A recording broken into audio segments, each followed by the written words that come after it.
En Afrique, les coups d'État sont devenus un jeu d'enfants. En espace de 3 ans, le continent africain a enregistré 5 coups d'État. Le dernier en date, celui du Gabon, est au cœur de toute l'actualité internationale. Un déferlement des généraux à la tête des armées qui prennent l'initiative et sortent de leur zone de confort. Une situation déplorable en Afrique qui amène à une interrogation. Comme une tontine où chacun reçoit sa part qui sera alors le prochain sur la liste ? Avec la présence des forces russes sur le continent, la situation politique en Afrique est en plein bouleversement. Retour sur ces coups d'État qui ont ébranlé le continent africain. Le coup d'État du 26 juillet 2023 au Niger.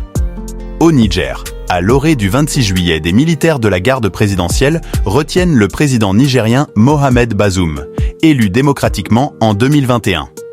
Le soir de cette journée, un groupe de soldats décrète la formation d'une junte militaire qui prend le nom de Conseil national pour la sauvegarde de la patrie, CNSP. Les coups d'État de 2022 au Burkina Faso. Au courant de 2022, le Burkina Faso a subi 2 coups d'État. Le premier orchestré dans la nuit, du 23 au 24 janvier 2022, par le lieutenant-colonel Paul-Henri Sandaogo Damiba, a été de courte durée. Le 30 septembre, des éléments de l'armée, menés par le capitaine Ibrahim Traoré, démettent de ses fonctions de président de la transition, le lieutenant-colonel Damiba, qui démissionne officiellement le 2 octobre. Le capitaine Ibrahim Traoré est investi président de transition le 21 octobre. Le coup d'État du 5 septembre 2021 en Guinée.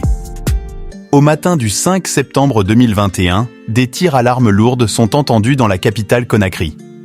Une unité des forces spéciales de l'armée guinéenne, le groupement des forces spéciales, capture le président Alpha Condé et le démette de ses fonctions.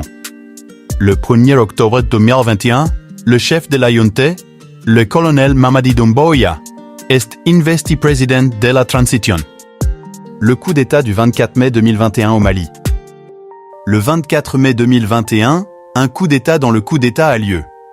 L'armée malienne arrête et détient le président de transition Bané Daw, son premier ministre Mokhtar Ouane et le ministre de la Défense Souleymane Doucouré. Le 26 mai, Bané Daw et Mokhtar Ouane démissionnent. Assimi Goïta devient président de la transition. Le coup d'État du 11 avril au Soudan. Le 11 avril 2019, Omar el-Béchir est renversé après des semaines de manifestations de masse dans les rues de Khartoum. L'armée choisit de s'emparer du pouvoir en promettant la mise en place d'un gouvernement civil. Face à leurs nombreux désaccords avec le gouvernement civil, la junte mène un coup d'État contre le gouvernement de transition.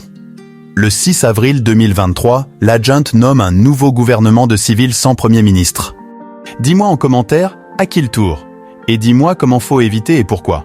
Abonne-toi, like et partagez pour plus de vues.